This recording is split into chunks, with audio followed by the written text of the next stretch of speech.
Dans cette vidéo, on va parler visibilité, comment te faire connaître. C'est important, je pense que tu le sais déjà, qu'il faut se faire connaître aux yeux du reste du monde, surtout auprès de ta cible. Peut-être que toi, ça fait des mois que tu travailles sur ce projet, que tu connais par cœur tes prestations, que tu connais par cœur ton activité, etc. Mais le reste du monde, c'est pas forcément le cas. Tes voisins ne savent pas que tu lances cette activité, ta cible ne le sait pas non plus et il faut se faire connaître. Il faut que les gens te remarquent, il faut que tu montres ton activité à un maximum de personnes tout le temps pour montrer que tu lances ton activité dans la décoration, que tu fais tel type de prestation et en parler un maximum autour de toi. Le conseil aussi que je peux donner, c'est de sortir de chez soi et de sortir derrière son écran. J'ai longtemps fait cette erreur en pensant que le digital était suffisant pour faire connaître mon activité, que si j'envoyais quelques mails et que je faisais quelques posts sur Instagram, c'était bon, j'allais attirer des clients. Évidemment, ça n'a pas été le cas. Ça peut être effectivement le cas si on a une très bonne stratégie sur Instagram par exemple, ou un très très bon référencement, si on met beaucoup d'énergie là-dessus et qu'on a beaucoup de compétences. Si c'est pas forcément le cas, c'était pas mon cas en tout cas, j'ai des notions mais je suis loin d'être experte.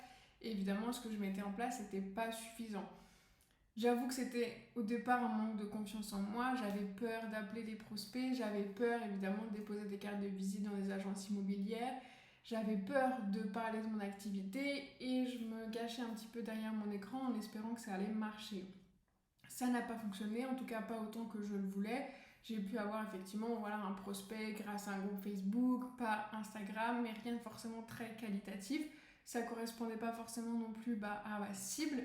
Et puis c'était pas aussi immédiat parce que les réseaux sociaux, on peut avoir des prospects par les réseaux sociaux, je le confirme, j'ai accompagné beaucoup de clients pour qui c'est le cas, mais évidemment c'est un travail de longue haleine, c'est de la régularité, c'est de la création, et puis il faut déjà avoir une bonne stratégie en place.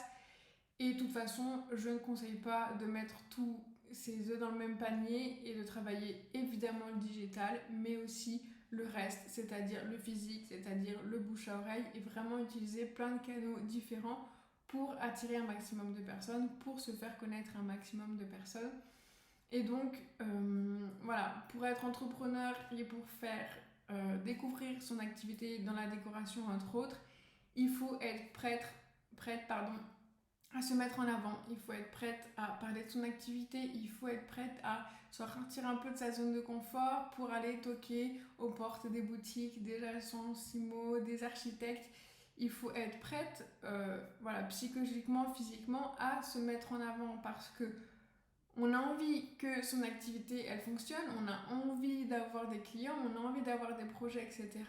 Mais sans faire les efforts, disons, qui vont avec, c'est-à-dire se mettre en avant, parler de son activité, se faire connaître. Et pour moi, je trouve que c'est indissociable. Il y a toujours effectivement des cas particuliers et on peut avoir effectivement des bonnes stratégies qui évitent de se montrer sur les réseaux sociaux, qui évitent de faire de la prospection dans la boîte aux lettres. Mais c'est quand même quelque chose qui marche très bien et c'est dommage de vouloir des clients et de vouloir des projets, mais de pas vouloir faire les actions qui sont attachées. Donc être prête effectivement à se mettre en avant, à faire des salons, à faire des lives sur Instagram ou à prospecter en physique, à faire des afterwork, parce qu'il faut faire connaître son activité, parce que les gens ne te connaissent pas, les gens ne t'attendent pas en se disant trop bien, elle va sortir, ça y est, son activité et t'appeler le premier jour. Personne ne t'attend. Il y a déjà plein de décoratrices dans ton secteur ou en France qui font des choses à distance et il faut du coup pour te faire connaître et te démarquer des autres, se mettre en avant, sortir de chez soi et mettre en place des actions. Moi, j'estime qu'il y a trois canaux différents, aussi bien pour la prospection que pour la visibilité. Donc, la partie physique, c'est-à-dire aller démarcher physiquement dans des endroits. La prospection digitale, on en parlait avant, donc tout ce qui est réseaux sociaux, tout ce qui est référencement site internet. Et le troisième, que j'appelle réseau ou bouche à oreille, c'est en fait les gens que tu as autour de toi qui vont te recommander, communiquer et qui vont permettre d'augmenter ta visibilité. Donc si on revient par exemple sur la partie physique, Ça, c'est la grosse prospection de aller se présenter physiquement à des fournisseurs, aller déposer des flyers dans des boutiques, peut-être avoir un stand sur le salon de l'habitat de ton secteur ou en tout cas y être visiteur et aller démarcher des fournisseurs qui sont sur place. Aller te présenter dans les boutiques de déco de ton village, de ta ville, de ton secteur pour dire voilà, moi je suis décoratrice, je me lance, voilà ce que je propose, je peux proscrire vos produits si vous me recommandez en échange ou faire un partenariat, je peux vous donner de la visibilité, on peut faire des concours ensemble et en fait connecter avec cette personne-là pour créer quelque chose, pour collaborer et qu'elle amène évidemment des clients, c'est le but quand même de départ. Et pourquoi pas animer des ateliers dans le village le samedi sur la couleur, sur comment aménager son entrée et du coup interagir comme ça avec ta cible, avec des gens qui peuvent potentiellement après prendre une prestation ou ça peut être un atelier payant. Effectivement, sur le moment, c'est pas forcément la prestation et ce que tu veux faire, mais ça peut amener à d'autres choses. En fait, l'idée c'est de mettre en place des choses pour être visible, pour se faire connaître dans le secteur. Ils vont voir qu'effectivement, il y a une décoratrice qui fait un atelier ce samedi-là dans le centre-ville et du coup ça va permettre d'augmenter la visibilité et voilà sur le physiquement puisque les gens vont venir te voir en physique. Et vraiment l'idée là avec la prospection physique et la visibilité physique, c'est aller au contact, c'est sortir de chez soi et y aller, c'est dire bonjour, c'est se présenter, c'est déposer des cases de visite, c'est donner des flyers, c'est vraiment travailler sur le présentiel. J'en parlais tout à l'heure, du coup le digital, évidemment un bon référencement sur le site internet, donc si tu n'en as pas encore, je pense que c'est bien de mettre en place un site internet, déjà pour avoir un site vitrine. Donc si un prospect tape le nom de ton agence, il faut qu'il trouve un site internet, quelque chose à regarder, des prestations, des réalisations. Ça peut être sur Instagram, mais c'est bien toujours d'avoir un site internet, c'est toujours plus professionnel et le prospect va peut-être se sentir plus en confiance si effectivement il y a un site internet. Donc pas besoin d'un truc incroyable, mais quelque chose de au moins vitrine où il peut retrouver facilement les éléments. Et évidemment, travailler un bon référencement, donc avec des mots-clés, avec des bonnes descriptions, avec plein d'astuces pour monter dans les pages Google. C'est possible aussi, même avec un site Wix, même si tu n'es pas experte en web. Je l'ai fait plusieurs fois pour plusieurs sites internet, j'ai accompagné beaucoup de clients sur ce sujet-là. Et à force de travail, de régularité, on peut effectivement être bien placé dans les référencements Google. Ce qui fonctionne bien aussi, c'est la fiche Google Business. Donc, je ne sais pas si tu as déjà entendu parler. En fait, quand on tape par exemple le nom d'un restaurant, vient s'afficher à droite les informations du restaurant, quelques photos parfois, les avis, ses horaires, etc. Et en fait, ça, on peut l'avoir pour son agence professionnelle. Il suffit juste de rentrer des données, etc. Une adresse mail, un site internet, une adresse. Et en fait, ça devient cette fiche de ton agence professionnelle. Donc, du coup, ça permet que si ton site internet n'est pas forcément bien référencé dès le début, et en tapant agence Lauriane Pau, on va trouver finalement mon activité. Et ça permet d'avoir un très bon référencement, puisque de toute façon, quand on travaille ce référencement-là, il y a toujours un moment de connexion avec cette fiche Google Business, parce que ça vient augmenter la bonne visibilité et que Google apprécie effectivement qu'il y ait des liens entre toutes ces plateformes.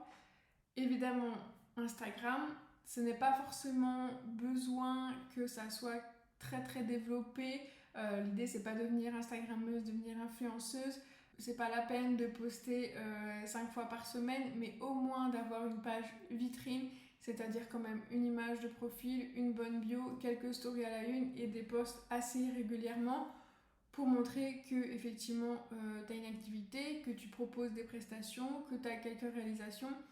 Parce que personnellement, moi maintenant, quand je cherche un restaurant, quand je cherche un professionnel, je vais toujours voir sur Instagram s'il y a quelque chose. Et quand c'est le cas, par exemple une entreprise générale, je sais qu'ils ne sont pas super doués dans les réseaux sociaux parce qu'ils ont sûrement autre chose à faire.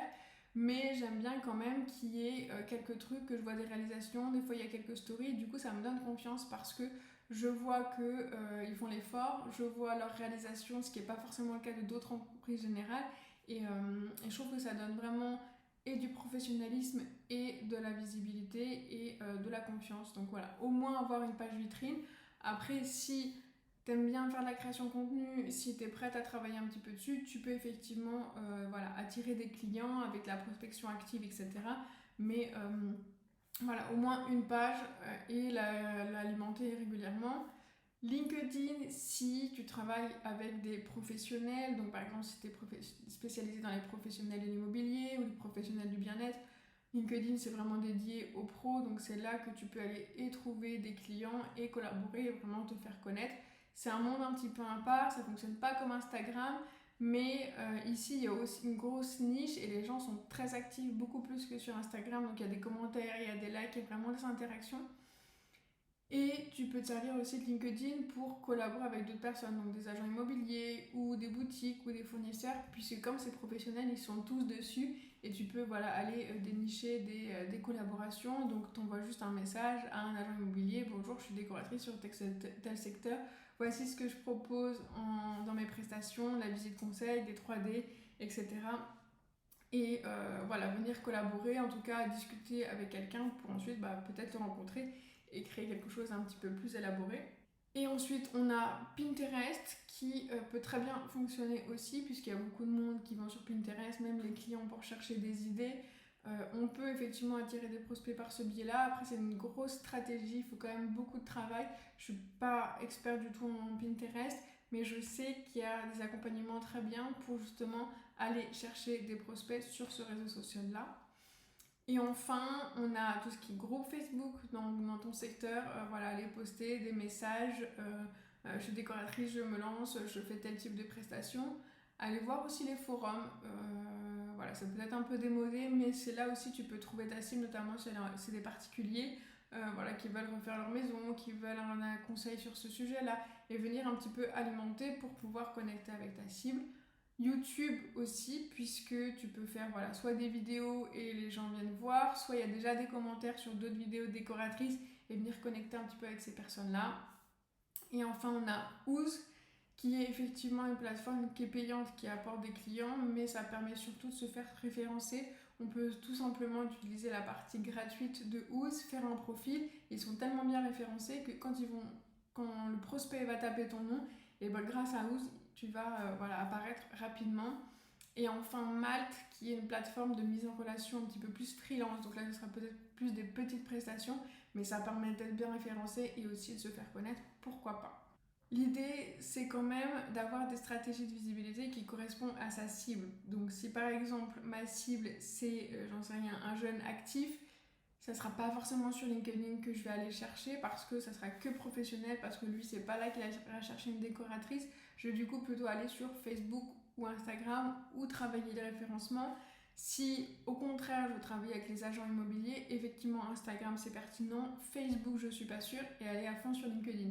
Donc avant même de se dire comment je fais pour être visible, il faut se dire auprès de qui. Auprès de qui je veux être visible, quelle est ma cible, et à ce moment-là, ok, par quel biais je me rends visible, est-ce que c'est vraiment pertinent d'utiliser ce réseau social parce que tout le monde le fait alors que peut-être ils ne sont pas du tout dessus, et vraiment réfléchir à comment je fais pour me rendre visible et auprès de qui.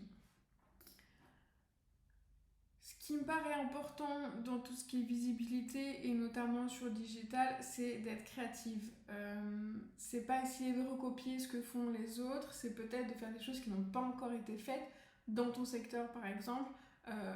Comment je fais pour me rendre visible auprès de ma cible? Si ce sont des jeunes actifs, est-ce qu'ils regardent TikTok? Est-ce qu'ils vont dans des bars? Est-ce qu'ils vont faire du sport? Quelles sont leurs habitudes? C'est là aussi qu'il est important de connaître bien sa cible, on l'a vu dans les vidéos précédentes. Si je sais qui c'est, si je connais ses habitudes, si je connais ses passions, si je connais un petit peu son rythme de vie, je sais où elle va, je sais où je peux me rendre visible. Et voilà, l'idée c'est de trouver des nouvelles idées. Ok, aujourd'hui, je vais aller chercher des nouveaux prospects, je vais me rendre visible, qu'est-ce que je peux faire? Donc ça peut être un live Instagram sur un sujet de comment aménager son studio pour louer plus cher en Airbnb. Ça peut être voilà, un partenariat avec une marque, j'en sais rien, une conciergerie, qui du coup gère déjà des Airbnb et lui proposer mes services. Ça peut être une collaboration avec une influenceuse qui est justement dédiée à tester d'où l'Airbnb, j'en sais rien, de France, et du coup faire soit un concours, soit travailler avec elle et aller chercher en fait des personnes qui peuvent augmenter ta visibilité. Faire des lives Instagram, ça augmente aussi, faire un partenariat et se demander qu'est-ce que maintenant je peux mettre en place pour augmenter encore plus, pour me faire encore plus connaître. Et par exemple, peut-être la newsletter de ta ville, j'en sais rien, j'habite à Neuilly-sur-Seine et je travaille avec les particuliers, je vais accompagner les belles maisons de maître qui sont sur Neuilly. Et je vais peut-être aller voir auprès de la mairie s'ils peuvent me faire connaître, si je peux faire un atelier, si je peux apparaître dans leur newsletter qu'ils envoient à tous les citoyens. Et voilà, essayer d'augmenter ma visibilité, mais trouver des astuces, faire des choses qui n'ont pas forcément été faites pour justement me démarquer des autres et augmenter ma visibilité et me démarquer et me faire connaître auprès de ma cible. Et pour finir sur le digital, je voulais parler un petit peu de création de contenu. Ce sera peut-être le sujet d'un prochain programme, mais là c'était juste une petite aparté pour travailler un petit peu cette visibilité sur le digital. Pour la partie plus physique, on en parlera dans une autre vidéo qui parlera vraiment de prospection. Là, je voulais vraiment faire un focus sur le digital puisque c'est quelque chose que moi je mets en place et que j'utilise beaucoup, donc que je connais bien. Comment avoir la visibilité sur le digital et notamment sur Instagram? Eh bien, ça va être avec la visibilité grâce au réel. Donc, si tu n'en as pas encore entendu parler, ce sont des vidéos souvent assez courtes qui montrent soit un projet, soit quelqu'un, une vidéo, etc. Et qui permettent vraiment d'augmenter la visibilité parce que c'est un support que maintenant Instagram va vraiment favoriser, un peu comme sur TikTok. Donc, on consomme beaucoup plus des vidéos qu'on vient scroller que maintenant des posts. Donc travailler les réels et avec des audios tendances puisque ce sont des trends, des audios qui permettent d'augmenter cette visibilité. Donc au lieu de faire une vidéo assez lambda qui va être vue seulement par tes abonnés, grâce à cette stratégie, tu vas pouvoir vraiment augmenter et atteindre 1000, 2000 personnes. Ce qui fonctionne très bien aussi en termes de visibilité sur Instagram, c'est les lives. Je sais que c'est pas forcément évident, je sais que c'est pas forcément facile à faire, qu'on n'a pas forcément envie de se montrer, mais ça fonctionne très bien. Déjà pour connecter avec tes abonnés, parce que quand tu vois la personne en physique, en live, c'est beaucoup plus intéressant et c'est mieux qu'une photo ou un post, etc. Mais en plus de ça, ça permet d'augmenter la visibilité. Et l'astuce encore plus, c'est de faire un live avec quelqu'un d'autre pour aller connecter avec sa cible à elle. Donc si c'est, j'en sais rien, une influenceuse Airbnb, si je fais un live avec elle, toute sa communauté Airbnb va me voir et va me connaître et va connaître ma prestation, donc je vais augmenter ma visibilité. Si j'accompagne les professionnels dans le bien-être, donc naturopathe, kiné, etc., je vais peut-être connecter effectivement avec soit un médecin ou un cabinet ou une naturopathe, parler de mes prestations, de comment je peux les aider, etc. Et du coup, je vais aller toucher ses abonnés à elle puisqu'ils vont voir qu'effectivement elle est en live. Ils vont voir mon live, ils vont voir que je parle de mes prestations, que je suis décoratrice et donc du coup, je vais pouvoir augmenter ma visibilité. Ensuite, en termes de création de contenu, ce qu'il faut évidemment, c'est montrer ton expertise et donner confiance finalement grâce à tes posts. Faut que le prospect, lorsqu'il vient sur ton compte Instagram, il se dise « Ah oui, ok, donc elle est vraiment douée, elle a des compétences, elle sait faire des visuels 3D, elle sait aider, elle sait donner des conseils, elle va pouvoir m'aider dans ma problématique, elle a des bonnes astuces, elle fait des beaux avant-après, je vois qu'elle a des compétences, elle fait des super moodboards » et vraiment donner confiance et montrer que oui, tu es une décoratrice compétente, que oui, tu as fait une formation de déco et du coup, tu as des compétences et des outils et que tu peux vraiment les aider dans leurs problématiques. C'est là aussi que c'est intéressant, évidemment, de connaître sa cible. Si tu fais un post sur comment créer un cabinet de naturopathie où mes patients se sentent bien et ont envie de revenir, et du coup, après, tu donnes des conseils. La naturopathe qui va tomber sur ton compte et qui va voir ce post, elle va se dire « Ok, c'est génial, elle donne des conseils, elle est experte. Et moi, si j'ai envie du coup de travailler avec elle. » Et vraiment montrer ton autorité. Ce qui fonctionne bien aussi, c'est l'engagement en story. Puisque les posts, c'est bien, les vidéos, c'est bien, mais c'est du contenu qu'on crée comme ça, qui est réfléchi, etc. Alors que les stories, c'est souvent un petit peu plus spontané, c'est montrer des fois un peu les coulisses, le travail, les projets, la création, la 3D, un chantier. Et du coup, ça vient vraiment plus créer du lien avec les prospects. On aime bien voir en fait le quotidien des gens, que ça soit une décoratrice ou que ça soit autre chose. Et du coup, ça vient créer vraiment du lien et de la confiance. Et peut-être qu'un prospect qui te suit depuis des mois, qui voit régulièrement tes stories, au bout d'un moment, va te contacter pour prendre une prestation avec toi. Et au-delà de faire juste des stories, je suis sur un chantier, faire des interactions et augmenter l'engagement. Donc faire des sondages, mettre des petits stickers, poser des questions pour donner envie aux gens en fait d'envoyer un message et d'interagir avec ton contenu, que ça soit pas toujours toi vers les autres, mais qu'il y ait aussi un petit peu retour et que ça soit finalement un échange, presque une discussion. Et justement, en parlant de discussion, ce qui est très efficace pour convertir tes prospects aux clients ou tes abonnés en clients, c'est de connecter via les messages.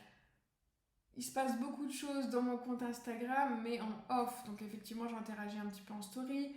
Effectivement, je fais des posts, il y a quelques commentaires, etc. Mais il se passe beaucoup de choses en message. Je passe ma journée à envoyer des messages, à répondre aux abonnés, à discuter avec les clientes, avec les prospects, avec grand plaisir. Et je prends beaucoup de plaisir à échanger parce que déjà, on a envie des conseils personnalisés, on a envie d'échanger de façon personnelle avec la personne. Mais c'est là aussi que on peut plus facilement convertir, on peut répondre à leurs questions, on peut donner plus confiance, on peut donner plus d'expertise. Et c'est vraiment très puissant de connecter avec son prospect par message ou par appel téléphonique ou par un mail pour vraiment créer cette connexion et faire la différence aussi peut-être avec d'autres décoratrices. Pour finir sur ce sujet de la visibilité, vraiment mon conseil c'est de te montrer toi, parce que on a besoin pour prendre une prestation de décoration, enfin en tout cas les prospects, de faire confiance, parce que tu vas aller chez ce client, tu vas rentrer dans leur intimité, tu vas leur demander potentiellement une certaine somme d'argent et elles ont besoin de connecter avec toi et demande-toi d'ailleurs, est-ce que tu ferais confiance à quelqu'un que tu ne vois pas? Donc c'est sur les réseaux sociaux, ton image de profil par exemple, c'est ton logo, que sur le reste de ton compte, c'est des visuels 3D et des posts très jolis de mood board et de réalisation. C'est bien, c'est très bien, mais on a envie de connecter avec toi, on a envie que l'image de profil, ça soit toi qui fais un grand sourire, on a envie de te voir travailler, on a envie de te voir dans la situation, même sur le site internet, on veut des grandes images de toi, on a envie de connecter avec toi parce que le prospect, il va te faire venir chez lui, donc peut-être dans son intimité, dans sa maison, avec ses enfants, il va te confier peut-être son projet, peut-être le plus gros projet de sa vie, peut-être qu'il a économisé pendant des années pour faire appel à toi, tu vas faire du gros changement, donc il a besoin de connecter avec toi, savoir qui tu es, d'avoir confiance, ne serait-ce que de savoir à quoi tu ressembles, ça va vraiment donner confiance et ça va automatiquement créer du lien et ça va augmenter vraiment la conversion des prospects. Voilà, moi si je fais appel par exemple, j'en sais rien, à une entreprise générale et qu'il y a juste une photo d'équipe ou un truc comme ça, ça me permet tout de suite de me projeter, tout de suite je connecte et ça me donne plus confiance et je travaillerai peut-être pas avec quelqu'un que je n'ai pas vu, je sais pas à quoi il ressemble et parce qu'il veut pas se montrer sur les réseaux et que je suis pas forcément très à l'aise. Vraiment, ça coûte pas grand chose de mettre une photo de profil, de mettre quelques photos de temps en temps. Je dis pas forcément de faire de live Instagram, je dis pas de faire des vidéos incroyables, mais de temps en temps une photo, même juste en train de travailler, même juste de dos, même juste toi en train de prendre une mesure, mais ça permet d'alimenter un petit peu, de donner plus confiance. Et aussi parce que maintenant, notamment sur les réseaux, il y en a des milliers et des décoratrices et il faut vraiment se différencier et je t'assure que te montrer plus, montrer un peu plus de toi, un peu plus des coulisses, un peu plus du perso va vraiment permettre de te démarquer, d'augmenter la conversion de prospects en clients et de vraiment avoir un impact.